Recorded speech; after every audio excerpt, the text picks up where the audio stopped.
O sol de 1852 era impiedoso. Não apenas o sol que castigava a terra seca do sul de Minas Gerais, mas o sol da vida de Benedita Soares, ardente e sem sombra de alívio. Ela tinha 42 anos, mas a pele curtida e as mãos calejadas a faziam parecer muito mais velha, uma escultura viva da fadiga. Na pequena e poeirenta vila de Santa Rita do Sapucaí, ela era apenas mais uma viúva anônima, reduzida a fiapos de esperança. Naquele dia, a esperança pesava na palma da sua mão. Eram 15 moedas de cobre, frias e gastas, o último vestígio de seu marido, e de 3 anos de suor incessante. 3 anos de madrugadas geladas, lavando roupas no rio, onde o cheiro forte de sabão e água barrenta entrava em seus pulmões. Noites costurando à luz bruxuleante de velas que mal venciam a escuridão, e dias curvadas sobre o esfregão nas casas opulentas que, por caridade ou necessidade barata, a aceitavam. 15 moedas, 15 passos para a frente, ou o abismo. Ela caminhava pela rua principal, onde a poeira subia em mini tufões a cada passo. O barulho de ferraduras e o zunido das moscas eram a trilha sonora daquele lugar. O coronel Dutra, um homem gordo e com a barba impecavelmente aparada, era quem detinha as rédeas de quase tudo na vila, inclusive o destino final de Benedita. Ele a esperava na frente do que era menos uma casa e mais um amontoado de madeira podre e barro rachado, um barraco que todos evitavam. Tinha a aparência de ter sido esquecido pelo tempo e abandonado pela sorte. O cheiro de mofo e terra úmida pairava ao redor, quase um aviso. Então, Benedita, a voz do coronel Dutra era grave e carregada de escárnio.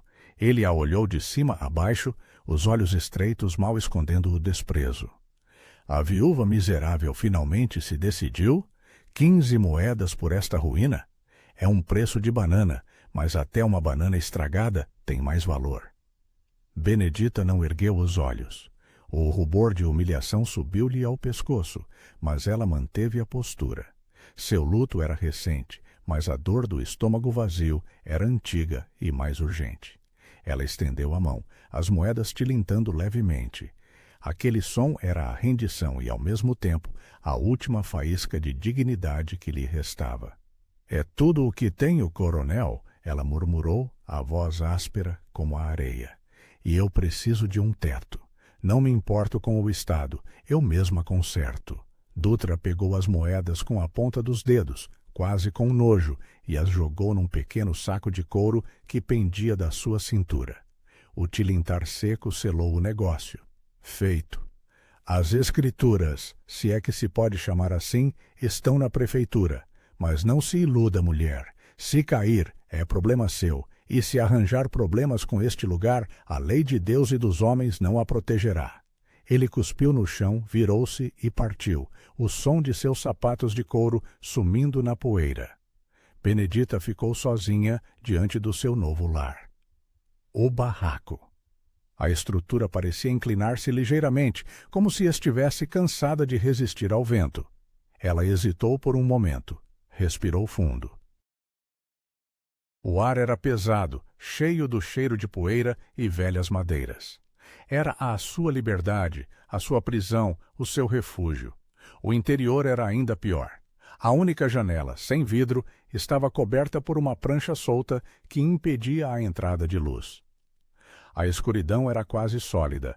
Quando Benedita a removeu, um feixe de luz da tarde irrompeu, revelando o caos. Teias de aranha grossas como algodão, detritos de madeira e o chão. O chão de terra batida. Não havia assoalho, apenas a terra nua, irregular, fria. Ela passou o dia limpando. O trabalho era uma velha e dolorosa companhia. Ela esfregou as paredes com água e cinzas, varreu a sujeira acumulada de décadas. Cada movimento era lento, metódico. Enquanto limpava, ela sentia a textura da terra sob as solas dos seus sapatos furados. Era mais do que sujeira. Era a história de todos os que tinham sido pobres ali antes dela. O sol começou a se pôr, pintando o céu de tons alaranjados e vermelhos que contrastavam cruelmente com a sua situação. Ela parou, ofegante, as costas doendo, pegou um balde e começou a jogar água no chão, esperando acalmar a poeira para tentar compactá-lo. Foi ali, perto da fogueira fria da lareira de pedra, que ela sentiu a diferença. Enquanto passava o pano áspero, algo não estava certo. O chão devia ser maciço, mas ali havia uma leve elasticidade, um som oco quando ela pressionou o ponto com o pé. Benedita ajoelhou-se, ignorando o gemido dos seus joelhos. Seu coração, que tinha estado em ritmo lento por semanas, de repente começou a bater mais rápido, um tambor surdo em seu peito. A curiosidade, um sentimento há muito esquecido, a picou. Ela começou a cavar com as próprias mãos. A terra era fria e solta. Em poucos minutos, suas unhas estavam pretas. De repente, ela parou. Não era a terra que tinha se movido. Era uma tampa. Uma tampa de madeira disfarçada, habilmente camuflada com uma fina camada de barro seco. Uma onda de adrenalina, misturada com um medo gélido, percorreu seu corpo. O que poderia estar escondido ali? Tesouro? Esqueletos? O coronel Dutra não teria vendido por 15 moedas se fosse ouro. Com um esforço agonizante, ela enfiou os dedos na fenda e puxou a tampa. O barulho de madeira arrastando-se na terra parecia ensurdecedor no silêncio da noite que caía. A abertura era escura, pequena e descia para o desconhecido. O cheiro que subiu não era de mofo ou terra, mas algo mais. Orgânico, humano, um cheiro de suor, de medo, de vida confinada. Benedita inclinou-se. Seus olhos se acostumavam à pouca luz. Foi então que o silêncio foi quebrado. Um som fraco, um sussurro que parecia vir das entranhas da terra. Quem está aí? A voz era feminina, assustada, quase um gemido. Benedita recuou, tropeçando, o sangue fugindo de seu rosto. Não era um tesouro. Era algo infinitamente mais perigoso e valioso. Benedita parou, ofegante, o coração pulsando contra as costelas como um pássaro enjaulado. A escuridão lá embaixo parecia sugar o resto da luz do quarto. A voz. A voz era real, e o que ela significava era uma avalanche que ameaçava esmagar tudo. Quem está aí? A pergunta se repetiu, agora com um tom de súplica desesperada. A mulher lá embaixo estava viva e estava presa. Benedita conseguiu se controlar. Sua mente, treinada pela miséria e pela sobrevivência, começou a trabalhar rápido. Se aquilo fosse um esconderijo, não era de um criminoso comum, mas de alguém que fugia de algo terrível, algo que envolvia a lei, e em 1852, no Brasil, a lei protegia a propriedade, não a humanidade. A escravidão. O pensamento atravessou sua mente como um relâmpago gelado. Só uma pessoa fugindo do cativeiro se esconderia num buraco como aquele, arriscando sufocar. Sou Benedita, ela sussurrou de volta, a voz trêmula, mas deliberadamente baixa. Acabei de comprar este barraco, eu não vou te machucar. Você está bem? Um silêncio tenso. Depois, um som abafado, como se a pessoa estivesse chorando ou lutando contra um ataque de tosse. Você precisa ir embora. Veio a resposta, mais clara agora, mas ainda cheia de terror. Se eles descobrirem, vão me matar. E a você também. Por favor, feche. A menção de eles e a ameaça implícita de morte foram suficientes para cortar o oxigênio no peito de Benedita. Ela poderia fechar a tampa, fingir que nunca tinha visto, deixar a mulher lá embaixo, voltando à sua vida de viúva pobre e invisível, segura em sua ignorância. Um flashback a atingiu. Ela se viu novamente no funeral do marido, sob o calor sufocante, o padre lendo as palavras do Evangelho. Na verdade vos digo que sempre que o fizestes a um destes meus irmãos mais pequeninos, a mim o fizestes. Seu marido, um homem simples, sempre lhe dizia: a gente pode não ter ouro, Bene, mas a gente tem a alma, e a alma só vale o que vale a nossa coragem. A coragem era um luxo que ela pensava ter perdido, mas o medo da mulher lá embaixo, palpável e desesperado, era mais forte do que o seu próprio medo. Não vou fechar, disse Benedita com firmeza. Sua voz, pela primeira vez em anos, soou forte e sua. Qual é o seu nome? Você precisa de água. Isabel. O nome veio acompanhado de um suspiro profundo. Meu nome é Isabel, e eu preciso de liberdade, mas você não pode me ajudar. Benedita pegou a única lamparina de azeite que tinha, acendeu-a com um fósforo tremulante e a segurou perto da borda do buraco. A luz revelou a cena, uma pequena toca, talvez 1,5 metros de comprimento, mal forrada com alguns sacos de estopa. E lá, encolhida, estava Isabel. Ela era jovem, talvez 20 e poucos anos. O rosto magro, coberto de poeira e suor. Os olhos grandes e escuros, cheios de uma mistura selvagem de medo e súplica. Suas roupas, simples e rasgadas, mal cobriam seu corpo. Ela parecia uma criatura da floresta, levada ao seu último esconderijo. Isabel, repetiu Benedita, sentindo a conexão imediata. Uma viúva desamparada e uma fugitiva sem destino. Duas almas à beira da aniquilação. Você consegue subir ou você está ferida? Minha perna. Isabel sussurrou, apontando para a coxa. Havia sangue seco e uma bandagem mal feita envolvendo o local. Eu caí fugindo. Está muito ruim. Eu não consigo me levantar sozinha. A decisão estava feita, selada pelo simples ato de acender a lamparina. A lei de Minas Gerais não importava mais. A única lei que importava era a que estava escrita no coração de Benedita. Ela se deitou de bruços na terra fria, estendeu o braço e disse: Dê-me sua mão, eu vou te tirar daí, mas você tem que prometer que fará exatamente o que eu mandar. O toque da mão de Isabel era gélido, mas sua força surpreendente. Com um esforço que fez os músculos das costas de Benedita gritarem, ela puxou Isabel para fora do buraco. A jovem soltou um gemido abafado quando a perna ferida raspou na borda. Isabel era mais alta do que Benedita esperava. Quando finalmente se viu livre, ela desabou no chão, ofegante. O cheiro de seu corpo era forte, misturado com odores de terra e medo. Obrigada, disse Isabel, as lágrimas escorrendo pelo rosto. Você me salvou, mas você não sabe o risco que corre. Eles vão vir atrás de mim. O capitão do mato, ele me odeia. O capitão do mato, a figura de terror da região.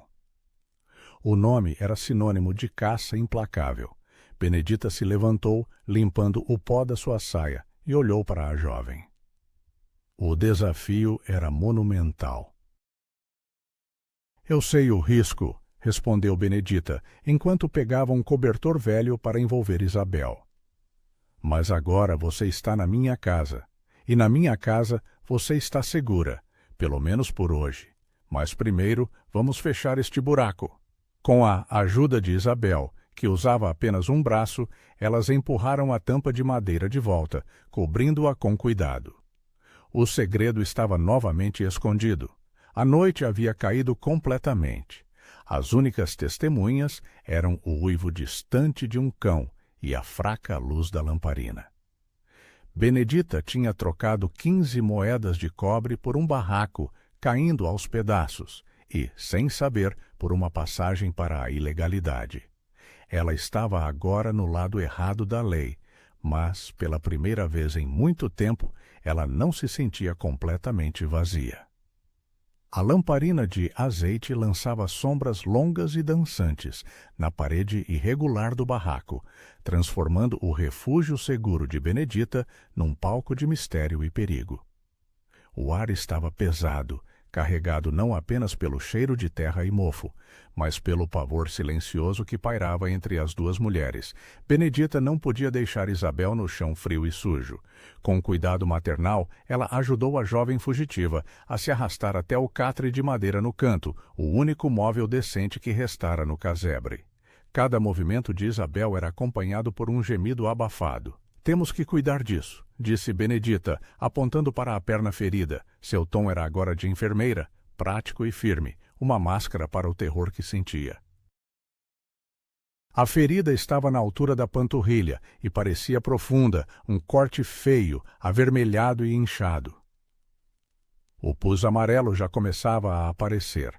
Eu mesma quebrei um pedaço de pano e amarrei. Estava fugindo faz 2 dias. Isabel sussurrou, a voz fraca, mas seus olhos, fixos no de Benedita, transmitiam uma gratidão desesperada e um pedido mudo de segredo. Benedita foi buscar a única tigela de ferro e um pedaço de pano limpo. Naquela época, a medicina era mais uma fé do que uma ciência, mas ela sabia o básico. Era preciso limpar. Ela ferveu um pouco de água na lareira recém-acendida e esperou que esfriasse um pouco. A visão do ferimento de Isabel era chocante. Não era um corte limpo, mas uma laceração, como se ela tivesse se debatido em arame farpado ou caído sobre uma rocha pontuda. Vai doer, advertiu Benedita, mergulhando o pano na água morna. Isabel assentiu, mordendo o lábio com tanta força que Benedita temeu que ela o rasgasse. O primeiro toque do pano úmido na ferida foi seguido por um grito sufocado de Isabel, que se agarrou à tábua do catre. Aguenta firme, menina. Se infeccionar, perde a perna. E se perder a perna, perde a vida, disse Benedita, a frase dura, mas necessária. Um lembrete cruel da realidade. Enquanto limpava, os dedos de Benedita tremiam, mas ela não parou. Ela removeu a sujeira, as crostas de sangue seco e, por fim, o pedaço de pano sujo que servia de curativo. Ela usou um pouco de álcool, que guardava para emergências, e o despejou sobre a ferida. O ar se encheu do cheiro forte do álcool, e Isabel soltou um choramingar. — De onde você veio, Isabel? Benedita perguntou para distrair a jovem, mantendo a voz monótona e baixa. — Fazenda do Coronel Alcântara, do outro lado da serra, respondeu Isabel, as palavras cortadas por respirações irregulares. Eu estava há mais de 10 anos lá. Mas ele tentou me forçar a casar com o feitor. Eu não podia mais. O corpo de Benedita estremeceu em empatia silenciosa. Ela não precisava de detalhes. As histórias eram as mesmas em toda parte. Ela colocou uma nova bandagem, apertando-a o suficiente para estancar, mas não para cortar a circulação. — Por que esse capitão do mato te odeia tanto? Isabel fechou os olhos. Ele era o feitor antes. Quando Alcântara vendeu a fazenda, ele se tornou capitão do mato. Ele jura que vai me trazer de volta, viva ou morta. Diz que eu o desonrei. O capitão do mato. O nome reverberava na mente de Benedita como um sino de alarme. Um caçador implacável, treinado para rastrear e capturar com a autoridade da lei. Este homem não descansaria. Benedita se afastou e olhou para a porta de tábuas. A fechadura era uma piada. O medo se materializava na escuridão ao redor. O sono naquela noite foi um luxo proibido. Benedita sentou-se numa cadeira de 3 pernas encostada à porta, ouvindo. Ela ouvia o vento soprando pelas frestas, o canto dos grilos lá fora e, mais perigoso de tudo, a respiração de Isabel no catre. Uma respiração que era a prova viva do seu crime de bondade. Ela tentou acalmar a mente, mas os pensamentos giravam como abutres. Se me pegarem, vão me prender. Vão confiscar o barraco, a única coisa que me restou do meu marido. Vão me chicotear na praça, talvez me deportar. A punição para quem acoitava um fugitivo era brutal. Um flashback a atingiu, vívido e doloroso. Ela estava no porto, há 10 anos, despedindo-se do seu marido Elias, que partia para trabalhar na construção de ferrovias. O cheiro de sal e carvão. Ele estava sorrindo, apesar da preocupação. — Benny, me escuta, ele disse, apertando suas mãos. Este mundo é um lugar cruel, mas a gente não pode deixar que a crueldade endureça o nosso coração. Mantenha a sua alma mais limpa que o rio que você lava a roupa. Ele beijou-a na testa, um beijo rápido e úmido. A alma vale o que vale a nossa coragem. O rosto de Isabel, ferido e grato, era um espelho daquela coragem. Benedita não podia trair aquela memória. Ela não podia se transformar numa alma endurecida. Ao amanhecer, a luz pálida e cinzenta da manhã esgueirou-se pela janela. Benedita se levantou, os músculos rígidos. O desafio era agora alimentar a si e a Isabel e mantê-la escondida enquanto procurava uma rota de fuga. Eu preciso sair, ela disse a Isabel, mantendo a voz na ponta dos pés. Não posso faltar ao meu trabalho na lavanderia, ou vão suspeitar, mas primeiro vamos resolver o problema da toca. Benedita pegou as tábuas soltas que cobriam o buraco e as examinou. Eram finas e não aguentariam o peso de um inspetor. Ela pegou uma enxada enferrujada que encontrara no quintal e começou a cavar na terra fora da casa, recolhendo pedras maiores e um pouco de argila úmida. Eu vou fazer uma pasta grossa, ela explicou, misturando a argila e a água. E vou cobrir as tábuas com essa pasta, misturando com folhas secas. Vai parecer chão natural, mas você tem que ficar em silêncio absoluto. Nem um suspiro. O trabalho foi lento e exaustivo. Ela untou as tábuas e as encaixou perfeitamente, usando a argila para selar as bordas. Quando terminou, ela espalhou uma fina camada de poeira e detritos por cima. De longe, parecia apenas uma área ligeiramente mais alta no chão de terra batida. A camuflagem era satisfatória, mas frágil. Fique deitada e não se mova, ordenou Benedita, ajeitando o cobertor sobre Isabel. Eu volto ao meio-dia. Se alguém se aproximar da porta, não respire. Com o coração apertado, Benedita pegou o seu cesto de vime vazio e saiu.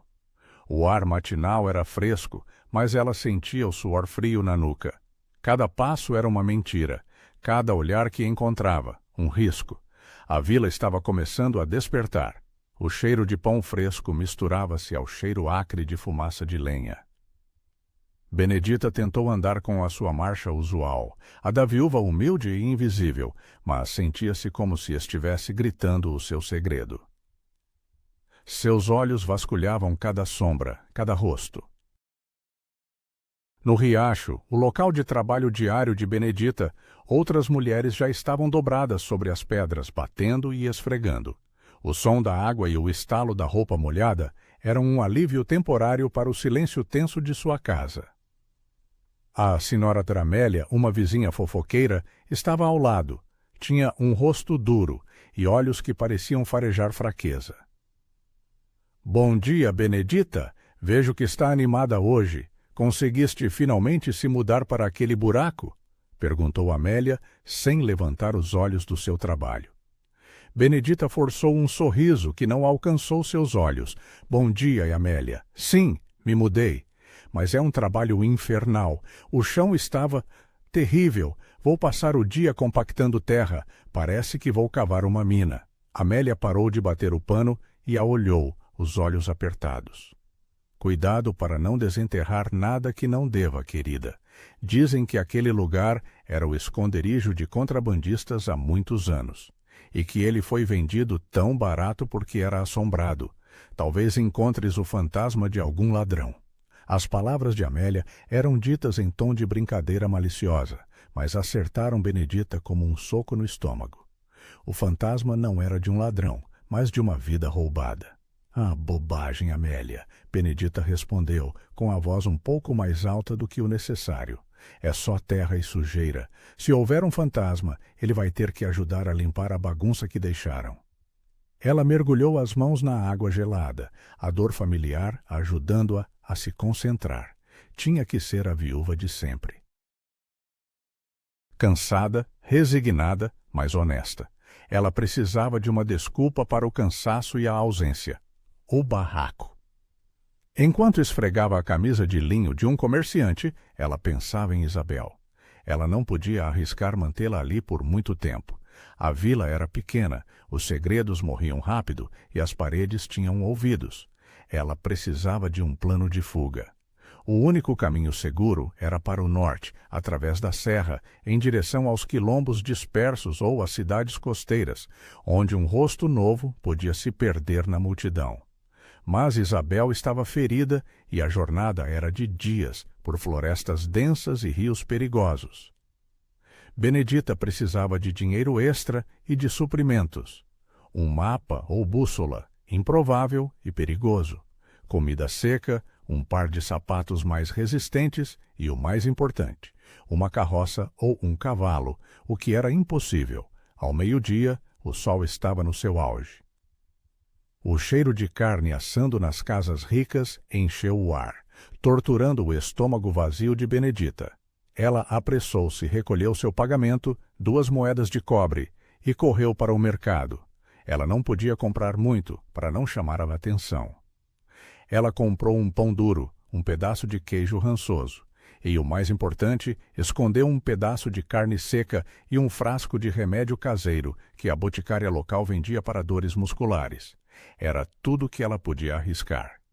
No caminho de volta, ela viu um cavaleiro solitário, vestido com o uniforme de couro e chapéu de abas largas dos capitães do mato, passava pela rua principal. Ele estava longe, mas o perfil era inconfundível. Era alto, musculoso, e a maneira como ele montava, ereto e arrogante, transmitia uma autoridade fria e perigosa. Benedita parou, fingindo amarrar o cadarço do sapato, o cesto de vime quase caindo de suas mãos. Ela observou.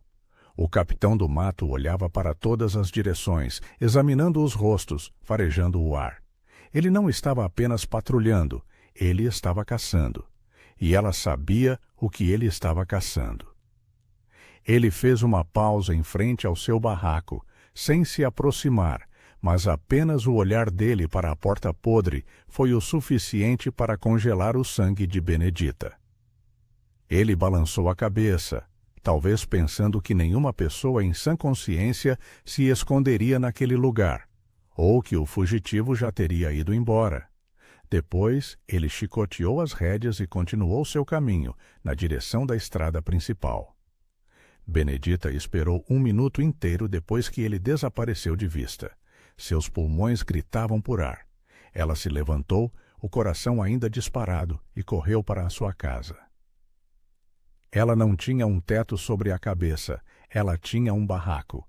E, sob o chão daquele barraco, ela tinha um segredo vivo, um segredo que poderia salvá-la ou matá-la. Benedita irrompeu porta adentro, o cesto de vime ainda nas mãos, o peito arfando como um fole velho. Seus olhos estavam selvagens, fixos em Isabel, que estava deitada no catre, imóvel. O silêncio na cabana era tão denso que parecia esmagar o som do seu próprio coração batendo descontroladamente.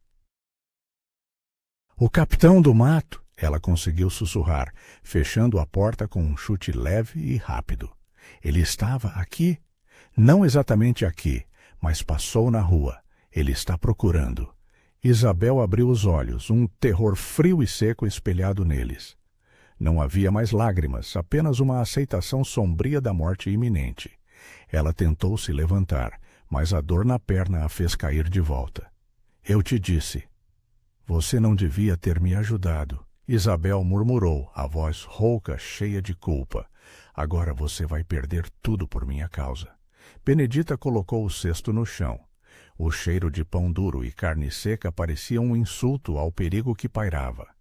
Ela se ajoelhou ao lado de Isabel e segurou seu rosto entre as mãos calejadas.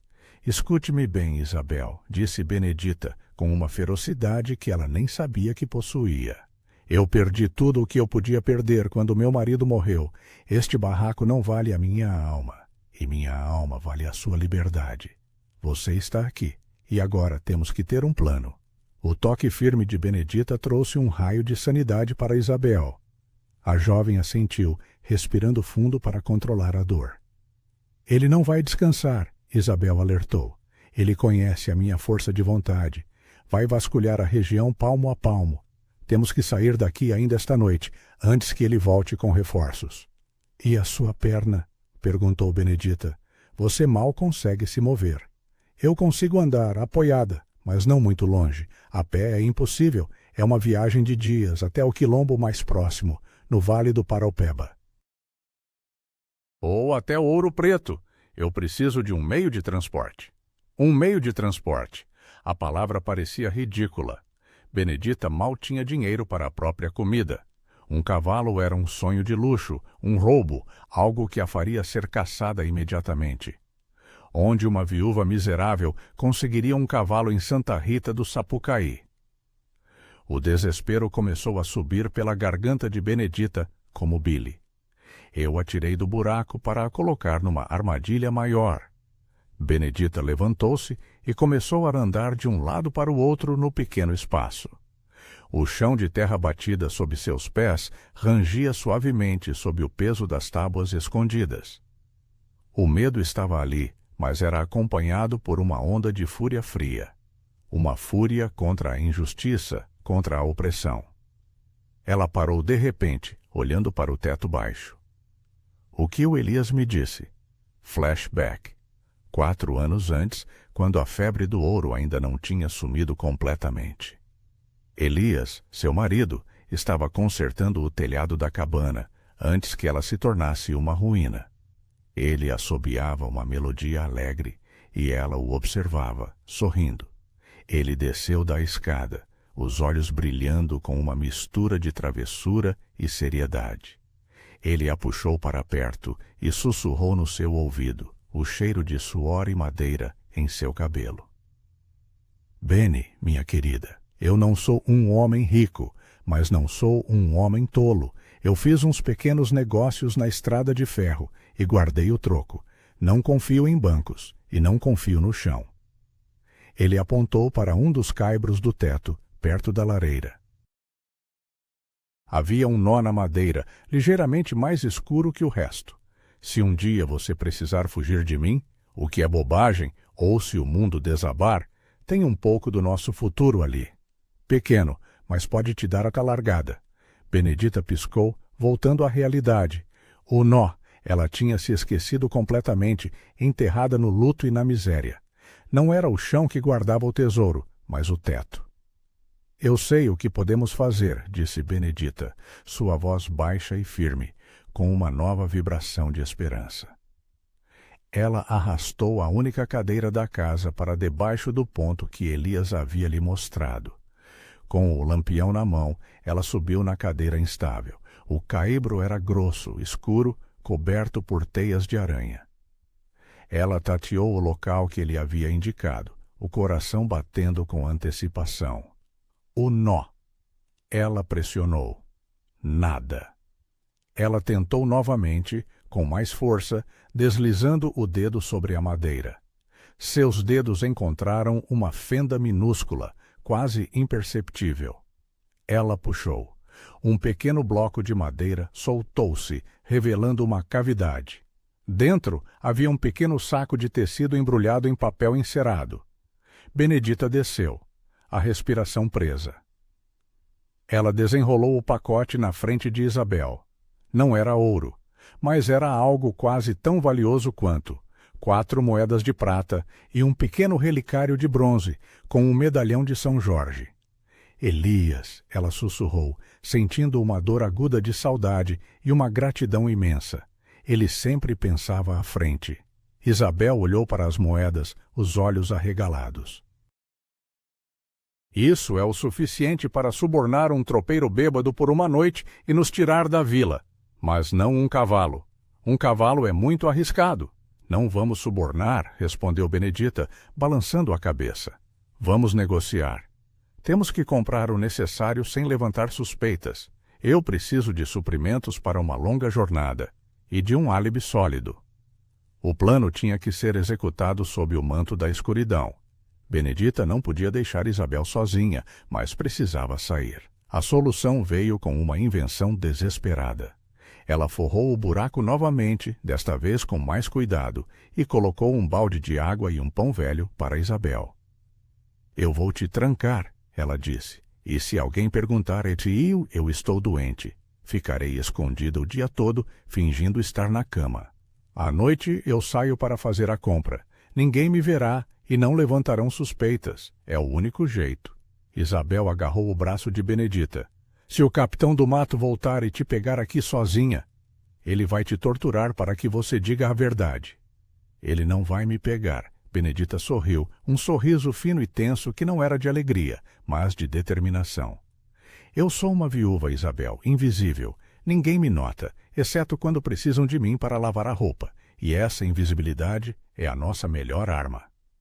Ela trancou a porta pelo lado de fora, enfiando um pedaço de ferro na aldrava, e foi para a cama, deitando-se sobre o catre de madeira dura. O sol subiu e a vila acordou.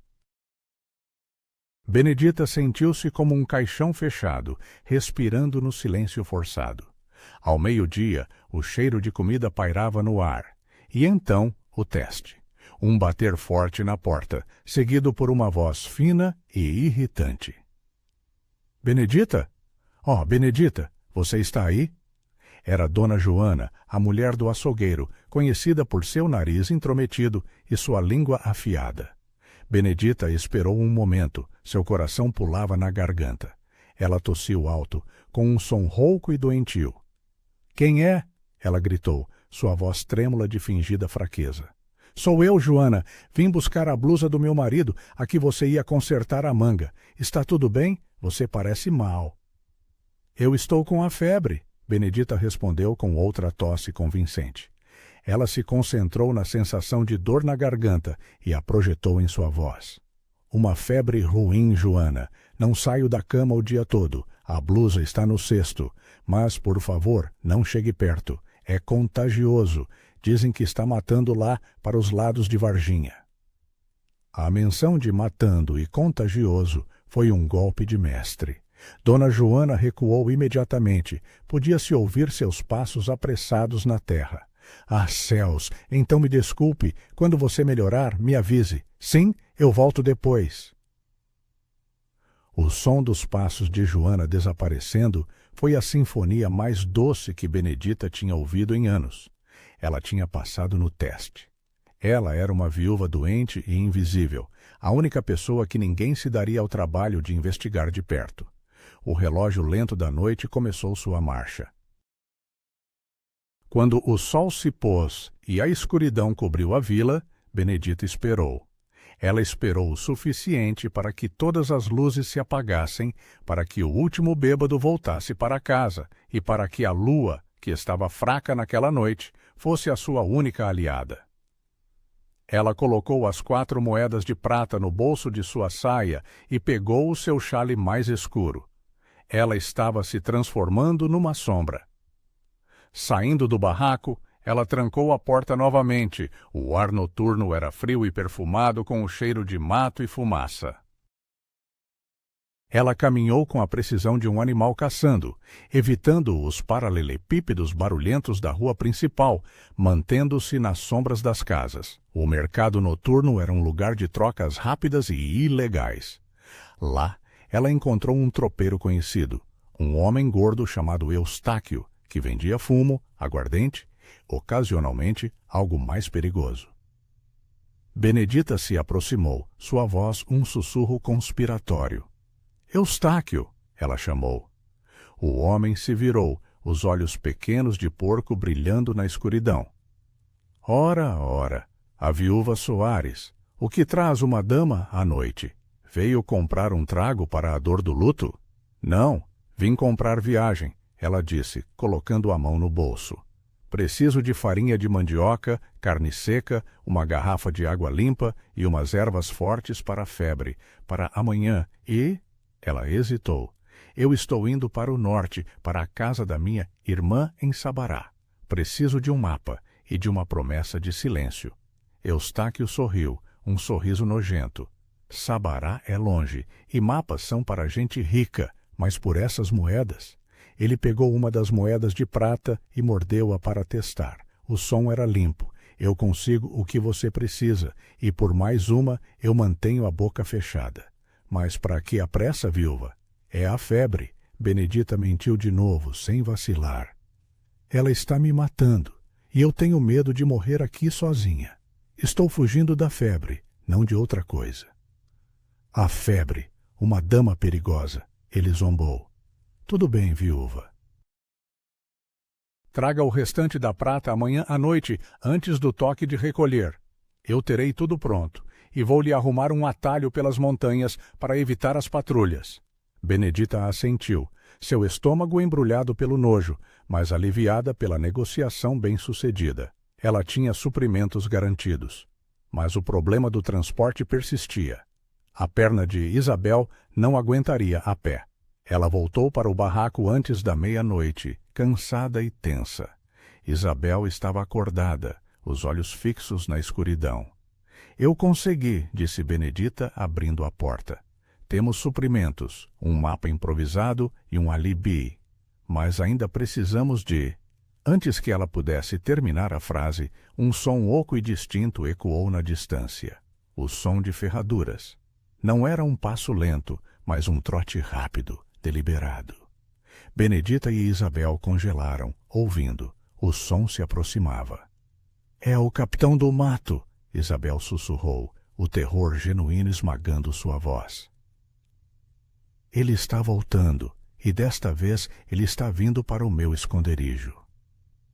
O som das ferraduras se transformou de um trote distante em um galope brusco, e por fim, no ruído seco e autoritário de um cavalo, parando abruptamente a poucos metros da porta do barraco. Não havia mais tempo para sussurros, não havia mais tempo para pensar. A respiração de Benedita ficou presa em sua garganta, um nó de gelo. Rápido! A toca! Agora! Ela empurrou Isabel com uma força inesperada, ignorando o gemido de dor que a jovem soltou. Isabel, com a perna ferida, se arrastou com uma agilidade desesperada de animal caçado. Ela puxou a ponta de uma das tábuas camufladas, abrindo o buraco o suficiente. O cheiro de terra úmida subiu novamente. Com um último esforço, ela se jogou na escuridão, a lamparina de azeite balançando no canto e lançando sombras frenéticas na parede.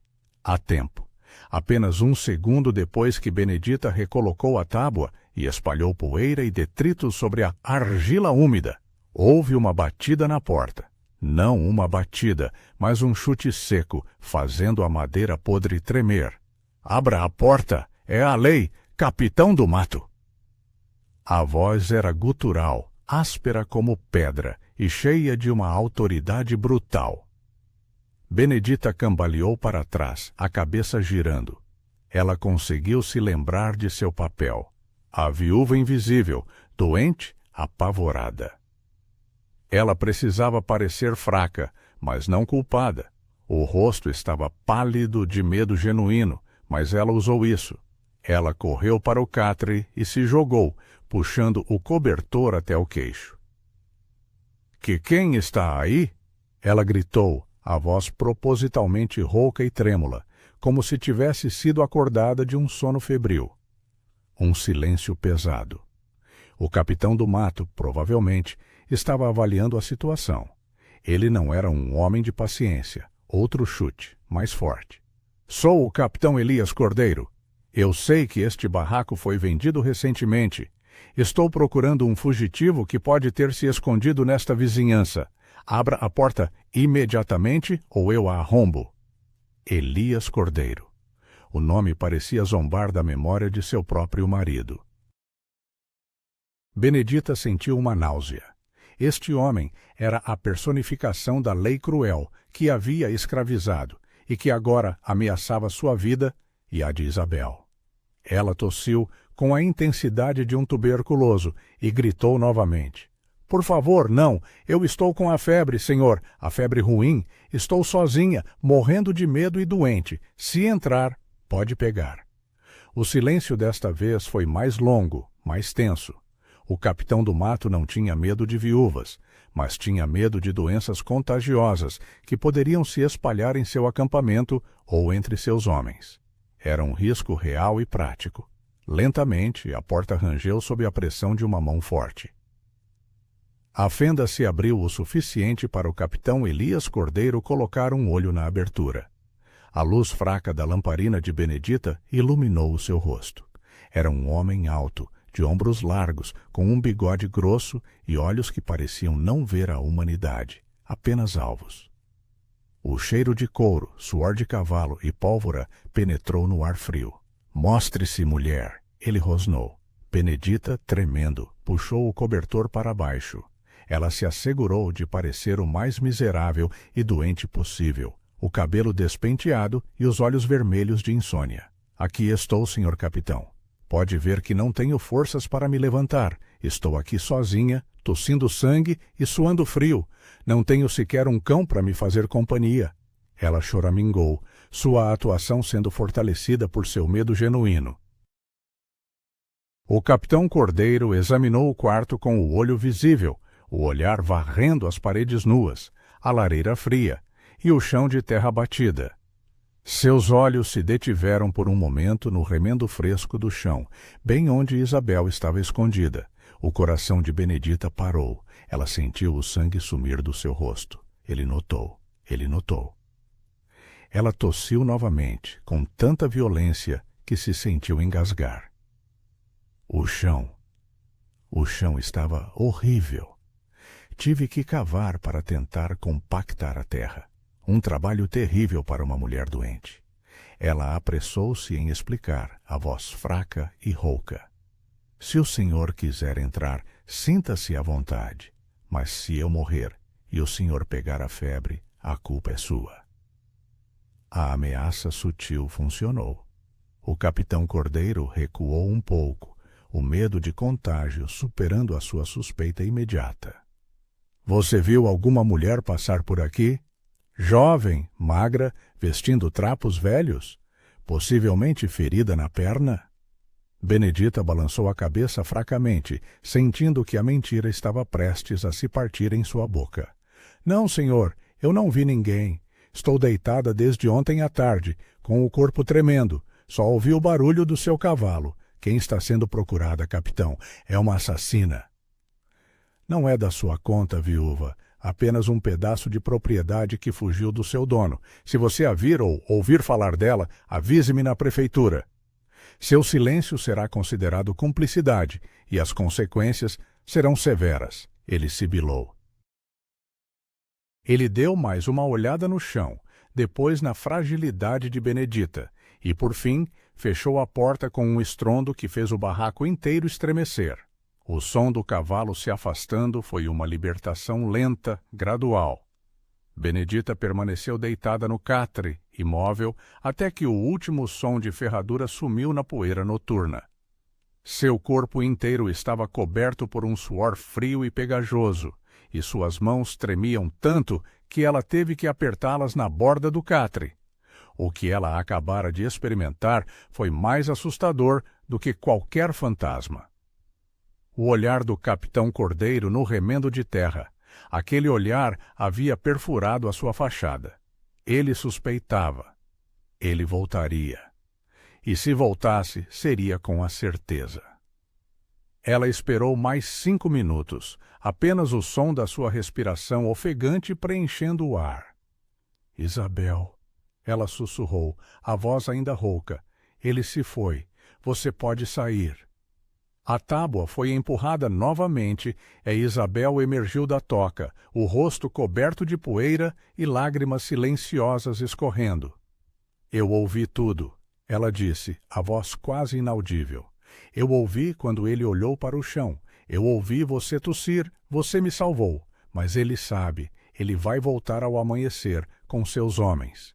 "Eu sei", disse Benedita, sentando-se e tentando acalmar o coração acelerado. "Temos que sair agora. Não podemos esperar por Eustáquio. Os suprimentos não valem o risco." "Mas sair como?" A perna de Isabel a impedia de andar. O capitão Cordeiro patrulhava as estradas. Sem cavalos, elas não chegariam a Sabará ou a qualquer lugar seguro antes que amanhã as encontrasse.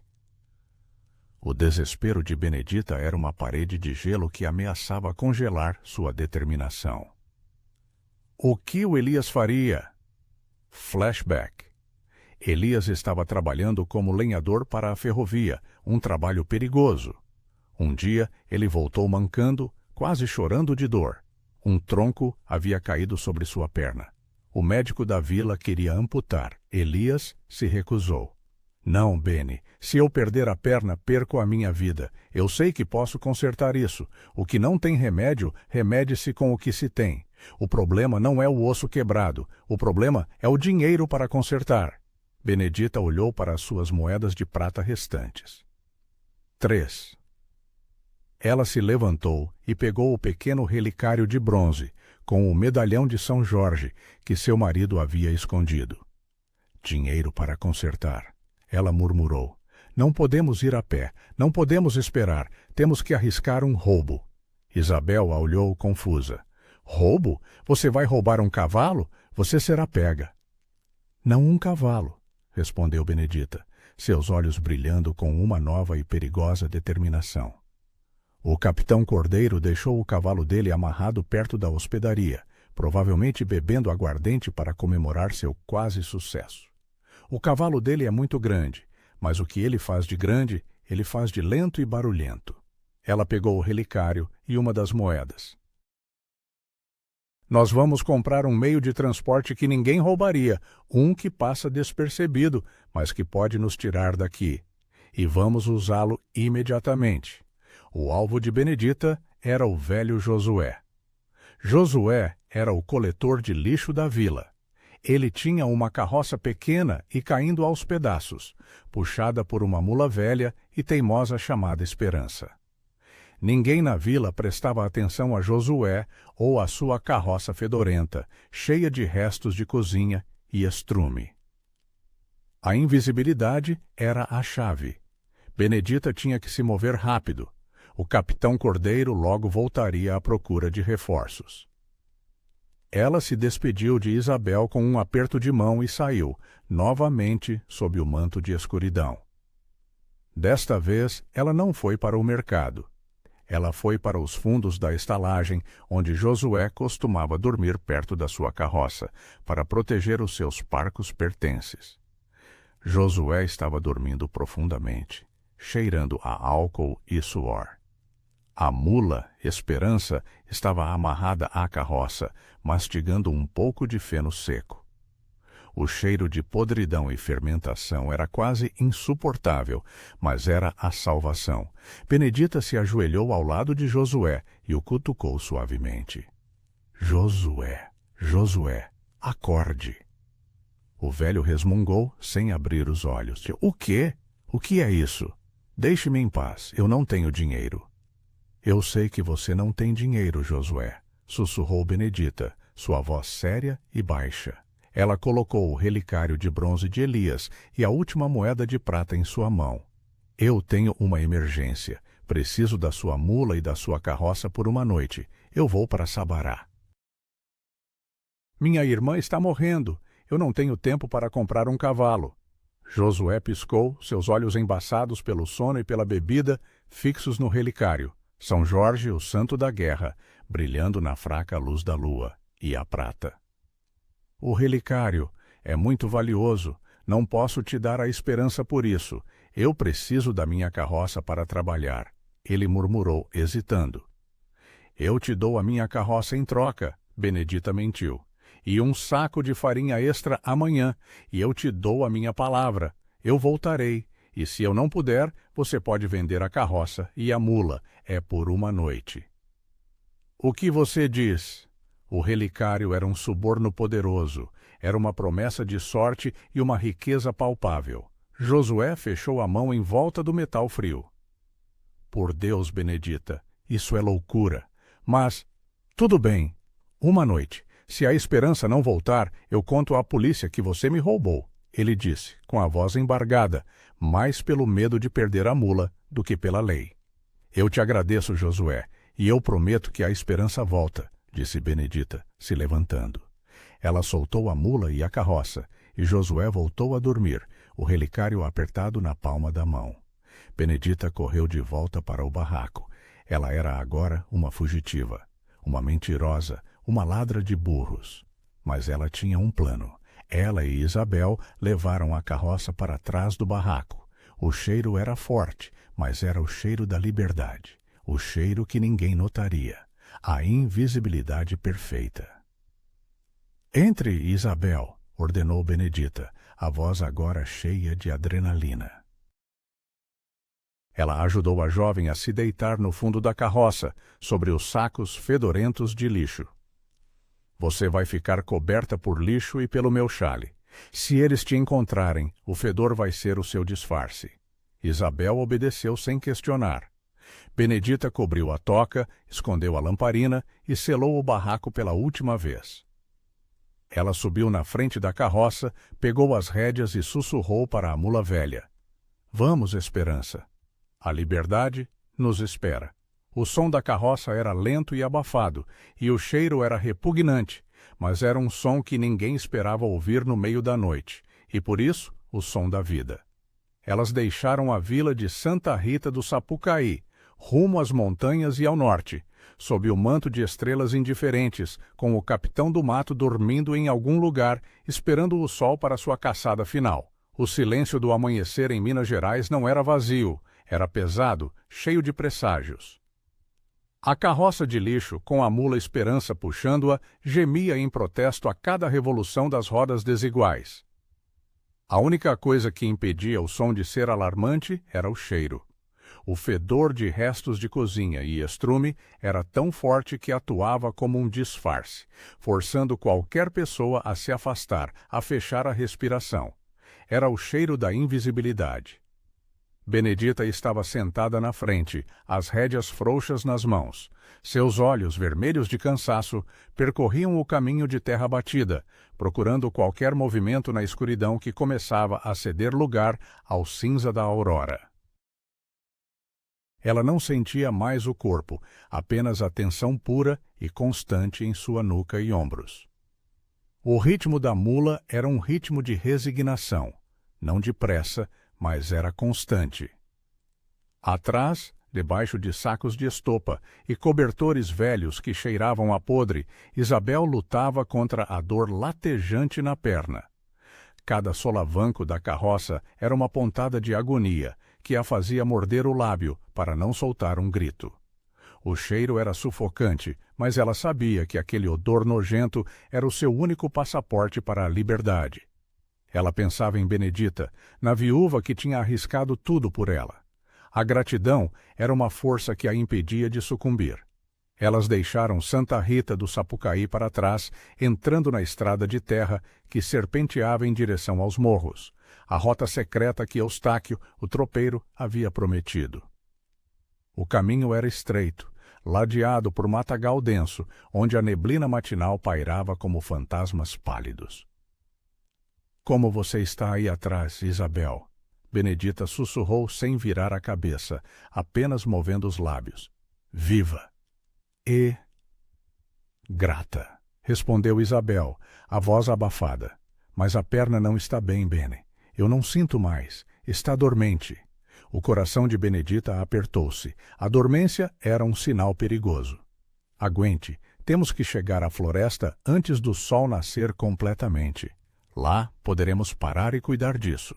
Enquanto a mula Esperança arrastava a sua carga fedorenta para a liberdade, o capitão Elias Cordeiro acordava na estalagem. Ele não era um homem de esquecer. A viúva doente e o remendo de terra no barraco haviam ficado presos em sua mente. Ele se sentia ridículo por ter recuado diante da ameaça de febre e a raiva por ter sido ludibriado o impulsionava. Ao primeiro sinal de luz, ele estava de volta ao barraco, desta vez acompanhado por 2 de seus homens, brutamontes de feições duras e olhares vazios. Ele chutou a porta com força. O pedaço de ferro que a trancava cedeu com um estalo seco. O barraco estava vazio.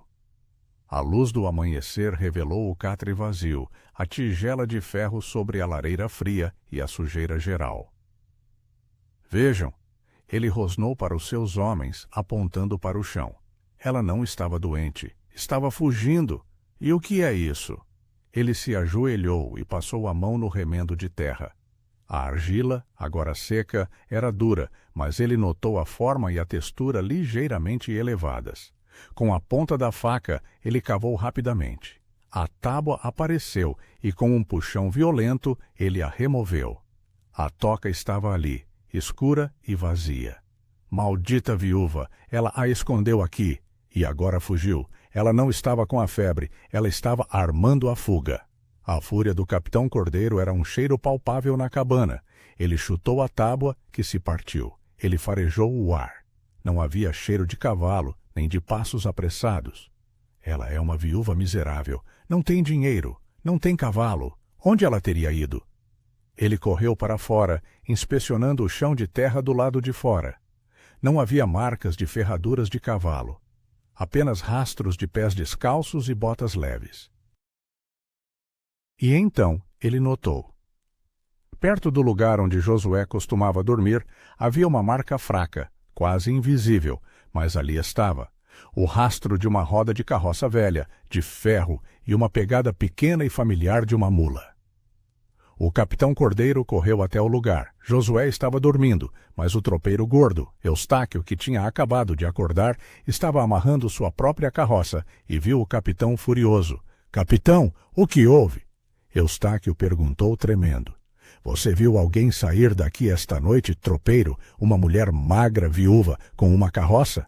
Cordeiro exigiu. — Carroça, capitão. Não. Só o velho Josué com a carroça de lixo, mas ele. Eustáquio parou, olhando para o lugar vazio. — Ué, onde está a carroça do Josué?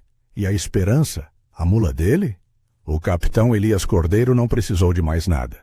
O sorriso frio e cruel que surgiu em seu rosto era mais aterrorizante que sua raiva. — Ela não roubou um cavalo, ela roubou uma carroça de lixo, ele disse, rindo secamente, a voz cheia de escárnio. — Que insolência! Preparem os cavalos! Ela pensou que o cheiro de lixo a faria invisível. Vamos caçá-los. O rastro de uma carroça velha e lenta é fácil de seguir. Eu quero aquela mulher viva ou morta, e a viúva Soares será meu prêmio por cumplicidade. Ela terá a febre, mas será a febre do chicote. A mula Esperança, apesar da idade, era surpreendentemente forte, e o caminho íngreme exigia toda a sua persistência. A carroça de lixo, no entanto, era uma armadilha. A cada subida, as tábuas rangeavam e ameaçavam se desintegrar. O sol já tinha rompido o horizonte e a luz filtrava-se pela mata. Benedita estava agora totalmente exposta. — Temos que sair desta estrada principal, disse Benedita, puxando as rédeas para a esquerda, para uma trilha estreita e quase invisível, coberta por arbustos, o atalho que Eustáquio havia prometido. A trilha era ainda pior. Pedras soltas, raízes expostas. A carroça soluçava e Esperança bufava, mas continuava. Benedita sentia as lágrimas de Isabel molhando o cobertor. — Eu sinto muito por você, menina. Isso é tortura, disse Benedita, sua voz carregada de dor. — Eu não me importo com a dor, Bene, respondeu Isabel, a voz agora um gemido rouco. Eu me importo que você se arriscou por mim. Eu não sei como pagar. Você não me deve nada. Você me deu algo que eu tinha perdido, um propósito. Agora, apenas feche os olhos e pense na liberdade. Pense no cheiro de terra limpa, não nesta podridão.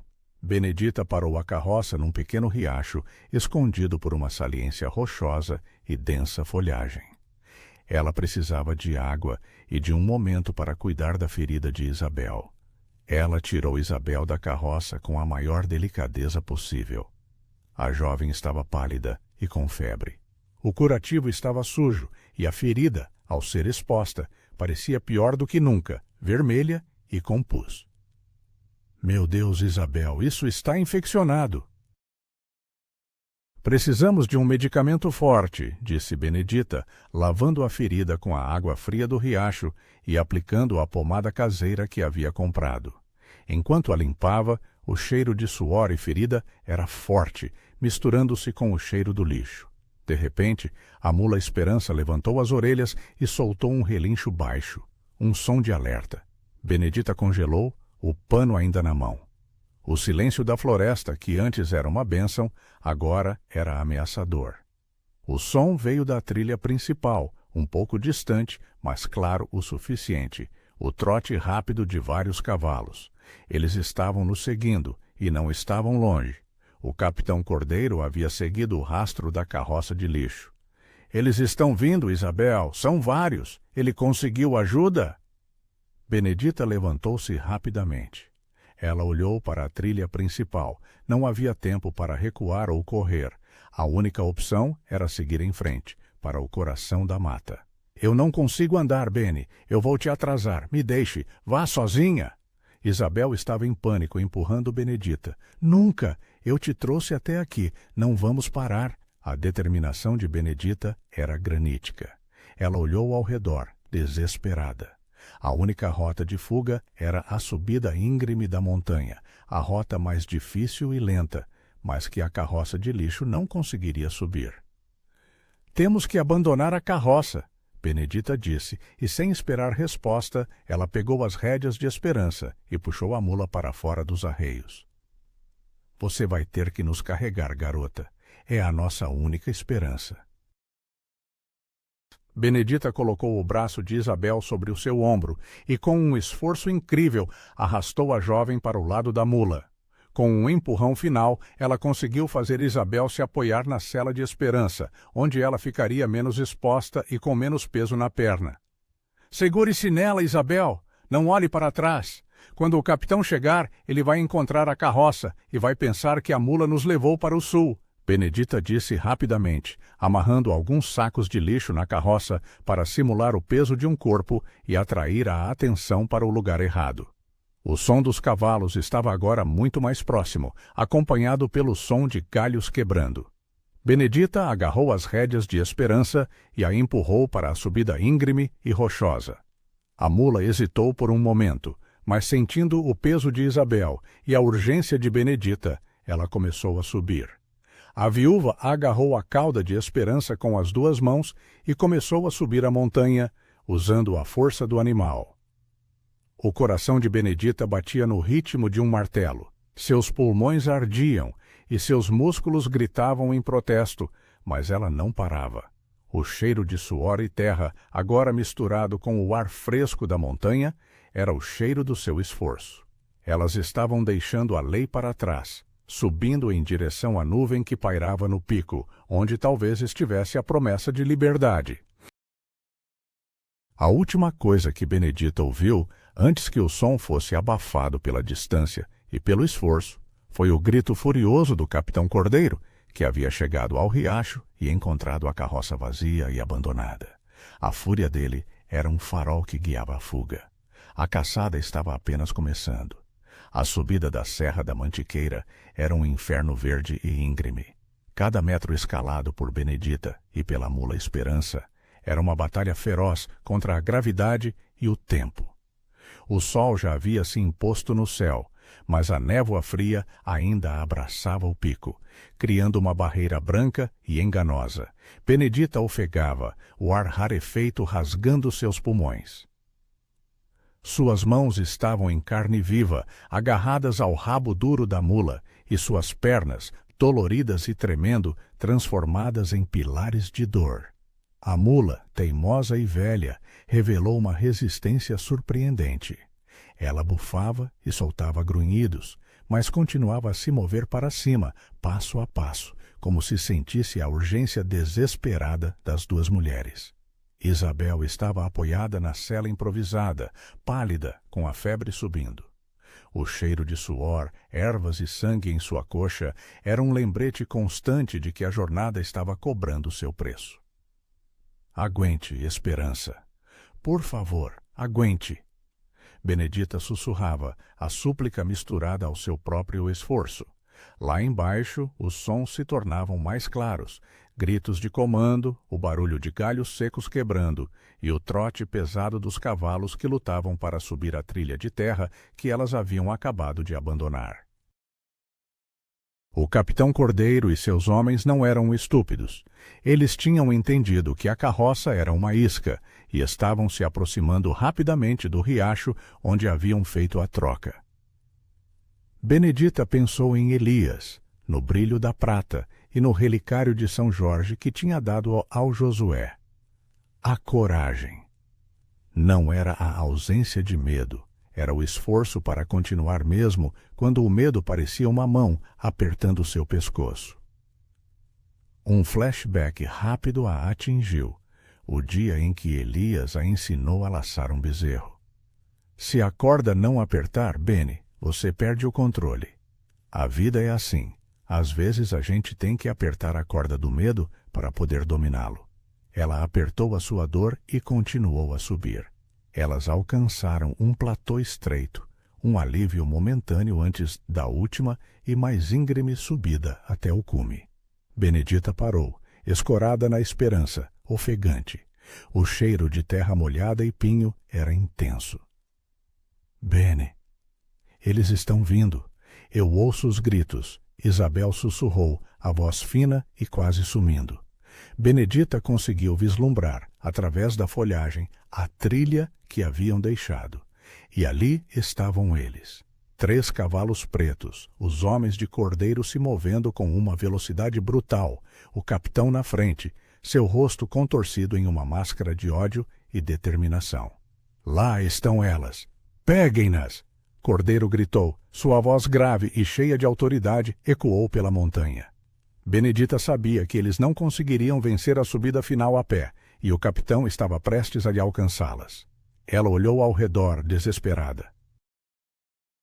Seu olhar se fixou numa árvore grossa de copa densa, que havia sido derrubada recentemente e estava caída de lado, quase bloqueando o caminho. Havia também uma pilha de pedras soltas na beira do penhasco. A distração. Ela não tinha armas, mas tinha a raiva e a inteligência de uma mulher que não tinha mais nada a perder. Ela puxou a pequena faca que usava para cortar pão, a única que possuía. Isabel, aguente firme, segure-se na esperança com todas as suas forças. Benedita deu um tapa forte na traseira da mula. Vá, Esperança, vá! A mula, assustada, começou a subir o trecho final, carregando Isabel. O capitão Cordeiro estava a menos de 50 metros, subindo o platô. Ele viu Benedita parar. Pare aí, viúva miserável. Você será chicoteada até o último fio de sua vida. Entregue a propriedade roubada. Benedita não olhou para ele. Ela correu em direção à árvore caída e, com a faca de pão, cortou rapidamente as vinhas e cipós que prendiam o tronco ao chão. Os cipós cederam. Ela correu para a pilha de pedras soltas, empurrando-as com os pés, abrindo uma avalanche controlada de terra e rochas que desceu em direção ao caminho. O capitão Cordeiro e seus cavalos pararam abruptamente. O barulho das pedras esmagando-se era ensurdecedor. Um dos cavalos se assustou e empinou, derrubando o cavaleiro. O próprio Cordeiro teve que desviar bruscamente para não cair no barranco. A trilha estava bloqueada. O bloqueio deu-lhes o tempo precioso de que precisavam. Benedita correu atrás da Esperança, que já havia alcançado o cume. A neblina que cobria o topo da serra era espessa, engolindo-as em uma cortina branca e fria. Era o seu último disfarce. O capitão Cordeiro gritou, um rugido de frustração pura e impotência. Ela escapou! A mulher é um demônio! Ela bloqueou o caminho! A última subida foi uma corrida desesperada através da névoa. Benedita agarrou a Esperança e a empurrou para o lado de descida da montanha. O terreno era mais suave agora, e a névoa oferecia uma cobertura total. Elas desceram em direção ao lado norte. Depois de 30 minutos de descida silenciosa, guiadas apenas pelo som da Esperança pisando na terra, a névoa começou a se dissipar. Benedita parou. Ela estava no limite da floresta, e o vale à sua frente se abria em um espetáculo de vastidão. Não havia vilarejos à vista, apenas o mato e, ao longe, o rio Paraupeba, a promessa de liberdade. Elas estavam fora do território imediato de Santa Rita do Sapucaí. Ela desceu da mula, o corpo tremendo de exaustão, mas um sorriso fraco se abriu em seu rosto. Isabel, ainda na esperança, olhou para o vale e lágrimas grossas e quentes rolaram pelo seu rosto. Não eram lágrimas de medo, mas de alívio puro e incontrolável. Nós conseguimos, Benedita sussurrou, a voz rouca. Estamos livres. O capitão Cordeiro não pode nos alcançar aqui. O quilombo mais próximo deve estar a 2 dias de caminhada, mas a descida já é uma vitória. Benedita tirou Isabel da mula e a colocou suavemente no chão macio. Ela pegou a água, a farinha de mandioca e a carne seca que havia amarrado na esperança antes da fuga. Primeiro, você come e bebe, disse Benedita, estendendo a água. Depois, a gente cuida da sua perna, e depois a gente dorme. E amanhã a gente caminha, livre. O sol se pôs novamente, pintando o céu de cores que eram estranhamente calmas, diferente daquele alarme de cor em Santa Rita. Benedita e Isabel estavam sentadas sob uma árvore, com a esperança mastigando grama por perto. A perna de Isabel havia sido limpa e enfaixada, e a febre estava diminuindo. Elas não conversavam muito, mas o silêncio entre elas não era de medo, mas de cumplicidade e paz. Aquele barraco caindo aos pedaços, comprado por 15 moedas, não era o seu fim, mas o seu novo começo. Ela havia trocado a segurança de um teto por um propósito e uma vida. E ao fazer isso, ela havia honrado a memória de Elias e o seu próprio coração. No final, Benedita Soares não era rica, nem poderosa, nem famosa. Era apenas uma viúva pobre. Mas ao escolher a coragem em vez da conveniência e a humanidade em vez da lei, ela realizou o ato mais valioso de todos. Ela salvou uma vida e, no processo, salvou a si mesma da escuridão e da indiferença. A toca no chão não continha ouro, mas sim a chance de redenção e a oportunidade de provar que, mesmo nos tempos mais sombrios, a pessoa comum, sem poder, sem dinheiro, pode mudar vidas, simplesmente escolhendo fazer o que é certo. E assim termina a história de Benedita Soares, a mulher que comprou um barraco por algumas moedas e encontrou, escondida numa toca no chão, não um tesouro de ouro, mas algo infinitamente mais valioso. A chance de fazer a diferença na vida de outra pessoa, mesmo arriscando tudo o que tinha. Mas agora eu quero saber de você. O que você teria feito no lugar de Benedita? Teria arriscado sua própria liberdade para salvar uma desconhecida? Ou teria escolhido a segurança e denunciado Isabel? É fácil julgar do conforto de nossas casas, mas naquele tempo essa escolha podia custar a vida. Deixe a sua opinião aqui nos comentários. Essa é uma daquelas histórias que nos fazem refletir sobre quem realmente somos quando ninguém está olhando. E se você se emocionou com essa história de coragem, de compaixão e liberdade, não esquece de deixar seu like e se inscrever no canal para não perder as próximas histórias reais do Brasil. Ativa o sininho para ser avisado sempre que um novo vídeo for publicado. São histórias que precisam ser contadas, lembradas, compartilhadas.